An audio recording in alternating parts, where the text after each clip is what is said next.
ಇವತ್ತಿನ ಒಂದು ಹೋರಾಟ ಸಾಮಾನ್ಯವಾಗಿ ಸಿಂಪಲ್ ಒಂದು ಆರಂಭ ಆಗಿರುವಂತದ್ದು. ಇದು ಉಗ್ರವಾಗಿ ಹೋರಾಟ ಮಾಡೋಕ್ಕೆ ಸರ್ಕಾರ ಇದಕ್ಕೆ ಅವಕಾಶ ಕೊಡಬಾರದು.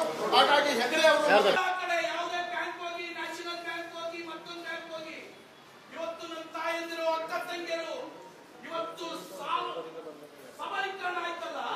ನಮ್ಮ ತಾಯಂದಿರಿಗೆ ಹಣ ಸಿಗ್ತಿರ್ಲಿಲ್ಲ, ಗಂಡನ್ನೇ ಅವಲಂಬಿಸ್ಕೊಂಡಿದ್ರು. ನನ್ನ ಅಕ್ಕ ತಂಗಿಯರು ಇವತ್ತು ಹಣ ಎಲ್ಲರ ಕೈಲೂ ಓಡಾಡಕ್ಕಾಯ್ತು. ಅದು ನನ್ನ ತಾಯಂದಿರ ಕೈಲಿ ಎಲ್ಲ ಸಬಲೀಕರಣ. ನಾವು ಕರ್ನಾಟಕದಲ್ಲಂತೂ ನಮಗೆ ಅದು ನಮಗೆ ಗೊತ್ತಿರುವಾಗ ದೇಶದ ದಕ್ಷಿಣದ ಭಾಷೆ ಅಂತ ಹೇಳ್ತೇವೆ. ಇಂಥ ಕ್ಷೇತ್ರದ ಮೇಲೆ ಕಳೆದ ಕೆಲವು ವರ್ಷಗಳಿಂದ ಅನಗತ್ಯವಾದ ಅನೇಕ ಆರೋಪಗಳನ್ನ ಮಾಡ್ತಾ ಬಂದರು. ಪೊಲೀಸ್ ಇದು ಕೊಟ್ಟು ಸರ್ಕಾರ SIT ಮಾಡ್ತದೆ. ಇದನ್ನು ಸ್ವಾಗತ ಮಾಡ್ತೇವೆ ನಾವು, ಯಾಕಂದರೆ ತನಿಖೆ ಆಗಬೇಕು, ಸತ್ಯ ಇರಬೇಕು, ಗೊತ್ತಾಗಬೇಕು. ಈಗ 13 ಕಡೆಗಳಲ್ಲಿ ತನಿಖೆ ಮಾಡಿದಾಗ ಆತ ಹೇಳಿರ್ತಕ್ಕಂಥ ಒಂದು ಕಡೆಯಲ್ಲಿ ಮಾತ್ರ ಕೆಲವು ಮೂಲೆಗಳು ಸಿಕ್ಕಿದೆ, ಬೇರೆ ಎಲ್ಲದಿಂದ ಇದನ್ನೆಲ್ಲವನ್ನು ಗಮನಿಸ್ತಾ ಇದ್ದೀವಿ. ಇವತ್ತು ನಮ್ಮ ತಾಳ್ಮೆಯ ಕಟ್ಟೆ ಒಂದು ರೀತಿಯಲ್ಲಿ ಒಂದು ಇದಕ್ಕೆ ಬಂದು ನಿಂತಿದೆ. ಇವತ್ತು ಅದು ಒಡಿಬಾರ್ದು, ಇನ್ನು ಮುಂದಕ್ಕೆ ಒಡಿಬಾರ್ದು ಅಂತ ಹೇಳಿದ್ರೆ ಆ ವ್ಯಕ್ತಿಗಳನ್ನ ನಿಜವಾಗ್ಲೂ ಕೂಡ ತನಿಖೆ. ನಮ್ಮ ಅಧ್ಯಕ್ಷ ಸರಿ ನೋಡಿ,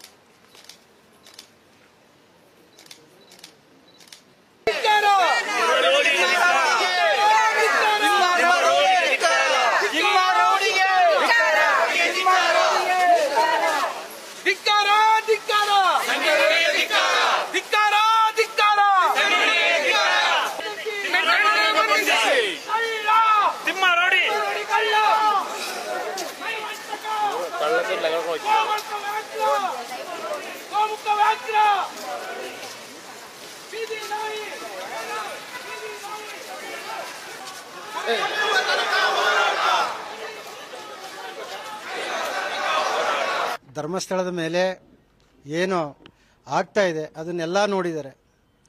ಇವತ್ತು ಧರ್ಮಸ್ಥಳ ಇವತ್ತು ಇಡೀ ಭಾರತ ದೇಶದಲ್ಲೇ ಒಂದು ಶ್ರದ್ಧಾ ಕೇಂದ್ರ.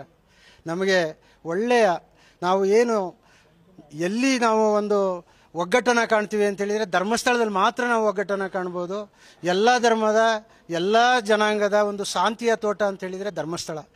ಈ ಧರ್ಮಸ್ಥಳಕ್ಕೆ ಸ್ವಲ್ಪ ಕಿಡಿಗೇಡಿಗಳು, ಮಟ್ಟಣ್ಣನವರಾಗಿರ್ಬೋದು, ತಿಮರೋಡಿ ಆಗಿರ್ಬೋದು, ಸಮೀರ್ ಆಗಿರ್ಬೋದು, ಇಂಥ ಅವರೆಲ್ಲ ಪೇಮೆಂಟ್ ಗಿರಾಕಿಗಳು. ಈ ಪೇಮೆಂಟ್ ಗಿರಾಕಿಗಳಿಂದ ಈ ರೀತಿ ಆಗ್ತಾ ಇದೆ. ಈ ಪೇಮೆಂಟ್ ಗಿರಾಕಿಗಳನ್ನು ನಾವು ಇಲ್ಲಿವರೆಗೆ ಸುಮ್ಮನೆ ಬಿಡಬಾರ್ದಿತ್ತು. ಅವರನ್ನು ನಾವು ಇವತ್ತು ಸರ್ಕಾರ SITಯನ್ನು ರಚನೆ ಮಾಡಿದೆ.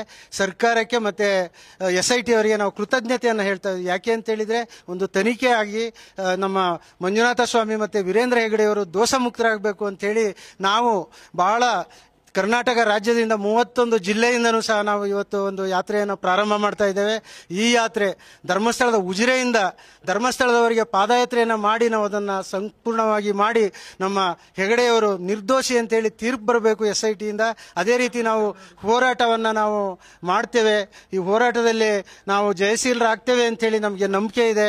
ಈ ಹಿಂದೆಯಿಂದಲೂ ಕೂಡ ನಮ್ಮೆಲ್ಲ ಶ್ರದ್ಧಾ ಕೇಂದ್ರಗಳ ಮೇಲೆ ನಿರಂತರವಾಗಿ ಬೌದ್ಧಿಕ ದಾಳಿಯನ್ನ ಮಾಡ್ತಕ್ಕಂಥದ್ದನ್ನ ನಾವು ನೋಡ್ತಾ ಇದ್ದೇವೆ. ಈಗ ಅದು ಬಂದು ಶ್ರೀ ಧರ್ಮಸ್ಥಳದ ಮೇಲೆ ಕಳೆದ 10 ವರ್ಷಗಳಿಂದಲೂ ಕೂಡ ಈ ರೀತಿಯ ವಿಚಾರಗಳನ್ನ ಹೇಳ್ತಾ ಬಂದರು. ಕಳೆದ ಕೆಲವು ವರ್ಷಗಳಿಂದ ಅದು ವಿಪರೀತ ಮಟ್ಟಕ್ಕೆ ಹೋಯಿತು. ಬಹುಶಃ ಇವತ್ತು ನಾವು ನೇರವಾಗಿ ನೋಡ್ತಾ ಇದ್ದೇವೆ, ಆ ಮಹೇಶ್ ಶೆಟ್ಟಿ ತಿಮರೋಡಿ ಅಂತಕ್ಕಂಥ ಒಬ್ಬ ರೌಡಿ ಪ್ರವೃತ್ತಿಯ ವ್ಯಕ್ತಿ ಇರ್ಬೋದು, ಅದೇ ಏನು ಸಮಾಜದಲ್ಲಿ ಒಳ್ಳೆ ವ್ಯಕ್ತಿ ಅಂತ ಹೇಳ್ಕೊಂಡು ಇವತ್ತು ಧರ್ಮದ್ರೋಹಿ ಕೆಲಸವನ್ನ ಮಾಡ್ತಕ್ಕಂಥ ಗಿರೀಶ್ ಮಟ್ಟಣ್ಣನವರ್, ಆ ವ್ಯಕ್ತಿ ಪೊಲೀಸ್ ಇಲಾಖೆಯಲ್ಲಿ ಇದ್ದ ಅನ್ನೋದಕ್ಕೆ ನಾಚಿಕೆ ಆಗ್ತದೆ. ಪೊಲೀಸ್ ಇಲಾಖೆಯಲ್ಲಿ ಇದ್ದಾಗ ಬಾಂಬ್ ಇಟ್ಟು ತನ್ನ ವಿಚಿತ್ರ ಮಾನಸಿಕತೆಯನ್ನು ತೋರಿಸಿರ್ತಕ್ಕಂಥ ಮಟ್ಟಣ್ಣನವರ್ ಇವತ್ತು ಸಮಾಜದ ಮಧ್ಯೆ ತನ್ನ ವಿಚಿತ್ರಕಾರಿಯಾಗಿರ್ತಕ್ಕಂಥ ವಿಚಾರಗಳನ್ನ ಹೇಳಿ ಆ ಕೆಲವು ಯೂಟ್ಯೂಬರ್ಸ್ಗಳ ಮೇಲೆ ಒತ್ತಡವನ್ನು ಹೇರಿ ಅವರಿಂದ ಕೆಟ್ಟ ಕೆಟ್ಟ ವಿಚಾರಗಳನ್ನು ಹೇಳುವುದರ ಮೂಲಕವಾಗಿ ನಮ್ಮ ಧರ್ಮ ಕ್ಷೇತ್ರವಾಗಿರ್ತಕ್ಕಂಥ ಸುಮಾರು 800 ವರ್ಷಗಳ ಇತಿಹಾಸ ಇರತಕ್ಕಂಥ ಶ್ರೀ ಕ್ಷೇತ್ರ ಧರ್ಮಸ್ಥಳದ ಬಗ್ಗೆ ಕೇವಲವಾಗಿ ಮಾತಾಡಿಕೊಂಡು ಕೆಸರಿರ್ತಕ್ಕಂಥ ಕೆಲಸವನ್ನ ಮಾಡ್ತಾ ಇದ್ದಾರಲ್ಲ, ಇದರ ವಿರುದ್ಧ ಇವತ್ತು ನಿಜವಾಗಿ ಸದ್ಭಕ್ತರು ಇದುವರೆಗೆ ಮೌನ ವಹಿಸಿದ್ರು. ಆದರೆ ಇವತ್ತು ಮೌನಕ್ಕೆ ಕೊನೆಯಾಗಿದೆ. ಈಗಾಗಲೇ ಆ ಅಣ್ಣಪ್ಪ ಸ್ವಾಮಿಯ ಚೈತನ್ಯ ಅದು ಹೆಚ್ಚಾಗಿದೆ. ಮಂಜುನಾಥನ ಆಶೀರ್ವಾದ ನಿಜವಾದ ಭಕ್ತರ ಮೇಲೆ ತಲುಪಿದೆ. ಇನ್ನು ನಡೆಯುವಂಥದ್ದು ಭಕ್ತರ ನಿಜವಾಗಿರ್ತಕ್ಕಂಥ ಧೈರ್ಯವಾಗಿರ್ತಕ್ಕಂಥ ಹೆಜ್ಜೆಗಳನ್ನ ಆ ಸ್ವಾಮಿಯ ಆಶೀರ್ವಾದದೊಂದಿಗೆ ನಾವು ಎದ್ದು ನಿಂತಿದ್ದೇವೆ. ಇದು ಇಲ್ಲಿ ಮಾತ್ರ ಅಲ್ಲ, ಇಡೀ ರಾಜ್ಯದಲ್ಲಿ ಈ ಭಕ್ತರ ವೃಂದ ಎದ್ದು ನಿಂತಿದೆ. ಬಹುಶಃ ಈಗ ಒಂದು ಒಳ್ಳೆಯ ದೇವರ ಆಶೀರ್ವಾದದ ಕಾಲ ಬಂದಿದೆ. ನಾವೀಗ ಹೇಳುವಂಥದ್ದು ಆ ಮಹೇಶ್ ಶೆಟ್ಟಿ ತಿಮರೋಡಿ ಇರ್ಬೋದು, ಗಿರೀಶ್ ಮಟ್ಟಣ್ಣನವರಿರ್ಬೋದು, ಈ ಅನಾಮಿಕ ವ್ಯಕ್ತಿ ಅಂತ ಹೇಳ್ಕೊಂಡು ಬಂದವನಿರ್ಬೋದು, ಸುಳ್ಳು ಆರೋಪಗಳನ್ನ ಮಾಡ್ತಕ್ಕಂಥ ಯೂಟ್ಯೂಬರ್ಸ್ಗಳಿರ್ಬೋದು, ಅವರೆಲ್ಲರನ್ನ ಬಂಧಿಸಬೇಕು. ಕೂಡಲೇ ಅವರೆಲ್ಲರ ಮೇಲೆಯೂ ಕೂಡ ತಕ್ಷಣ ತನಿಖೆಯನ್ನು ನಡೆಸಬೇಕು. ಅನಾಮಿಕ ವ್ಯಕ್ತಿ ಹೇಳ್ದ 13 ಕಡೆಗಳಲ್ಲಿ 100 ಕೊಲೆಗಳನ್ನ ನಾನು ಹೂತಿಟ್ಟಿದ್ದೇನೆ ಅಂತ. 13 ಜಾಗದಲ್ಲಿ ಅಗ್ದಾಗ ಕೇವಲ ಎಲ್ಲೋ ಒಂದು ಕಡೆ ಮಾತ್ರ ಸಣ್ಣ ಮೂಳೆ ಸಿಕ್ಕಿದೆ ಅಷ್ಟೇ. ಇದು ಎಲ್ಲಿ ಬೇಕಾದ್ರೂ ಅಗ್ದರೂ ಸಿಗ್ಬೋದು, ಒಂದು ಕಡೆ ಮೂಳೆ ಸಿಗೋದೇನು ವಿಶೇಷ ಅಲ್ಲ. ಇವತ್ತು ಇನ್ನೊಂದು ಜಾಗವನ್ನ ತೋರಿಸಿ, ಆ ರಸ್ತೆ, ಆ ಡ್ಯಾಮ್ ಅನ್ನ ಬದಿಯಲ್ಲಿ ತೋರಿಸಿ ಇಲ್ಲಿ ನೀವು ಅಗಿಬೇಕು ಅಂತ ಹೇಳ್ತಿದ್ದಾನೆ. ಅವ ಯಾವ ಮಾನಸಿಕವಾಗಿರ್ತಕ್ಕಂತಹ ಹುಚ್ಚ ಅಂತ ಹೇಳುವಂಥದ್ದು ಗೊತ್ತಾಗೋದಿಲ್ಲ. ಇದನ್ನು ನಂಬ್ತಾ ಇದ್ದಾರಲ್ಲ, ಇದು ಬಹಳ ದುರಂತ ಅಂತ ಅನಿಸ್ತಾ ಇದೆ. ಇದರಲ್ಲಿ ನಿಜವಾಗ್ಲೂ ಕೂಡ SIT ಬಹಳ ಗಂಭೀರವಾಗಿ ಆಲೋಚನೆ ಮಾಡಲಿ. ಅದು ಯಾವುದು ನಗೆಪಾಟಲಿಗೆ ಈಡಾಗೋದು ಬೇಡ. ಹಿಂದೆ ಹಿರಿಯ ಅಧಿಕಾರಿಗಳು ಬಹಳಷ್ಟು ಹೇಳಿದ್ರು, ಯಾರ್ಯಾರು ಹೀಗೆ ಬಂದು ಅಲ್ಲಿ ಹೂತಾಕಿದ್ದೇನೆ ಇಲ್ಲಿ ಹೂತಾಕಿದ್ದೇನೆ, ಏಕರೆಗಟ್ಟಲೆ ಆಗದು ನಮಗೆ ಬಾಡಿ ಸಿಗ್ಲಿಲ್ಲ, ನಮ್ಮನ್ನ ಆತ ಮುಟ್ಟಾಳ ಮಾಡ್ದ ಅಂತೇಳಿ ಹಿರಿಯ ಪೊಲೀಸ್ ಅಧಿಕಾರಿಗಳು ಟಿವಿ ಮಾಧ್ಯಮಗಳಲ್ಲಿ ಹೇಳಿದ್ದನ್ನು ಕೇಳಿದ್ದೇವೆ. ಇವತ್ತು ಅದೇ ಪರಿಸ್ಥಿತಿ ಈ ಅಧಿಕಾರಿಗಳಿಗೆ ಇವತ್ತಿಗೆ ಇಲ್ಲಿ ಆಗ್ತಾ ಇದೆ. ಒಳ್ಳೊಳ್ಳೆ ಹೆಸರಿರ್ತಕ್ಕಂಥ ಮೊಹಂತಿ ಅವರು ಇರ್ಬೋದು, ನಮ್ಮ ಕೊಡಗಿನಲ್ಲಿದ್ದ ಅನುಚೇತ್ ಸರ್ ಇರ್ಬೋದು, ಒಳ್ಳೊಳ್ಳೆ ಅಧಿಕಾರಿಗಳಿದ್ದಾರೆ. ದಯವಿಟ್ಟು ಅವರು ಸ್ವಲ್ಪ ಇನ್ನೂ ಗಂಭೀರವಾಗಿ ಇದನ್ನು ಆಲೋಚನೆ ಮಾಡಲಿ. ಜನರ ಮುಂದೆ ಈ ರೀತಿಯ ನಗೆಪಾಟಲಿಗೆ ಈಡಾಗೋದು ಬೇಡ ಎನ್ನುವಂಥದ್ದನ್ನು ನಾವು ಒತ್ತಾಯವನ್ನ ಮಾಡ್ತಾ ಇದ್ದೇವೆ.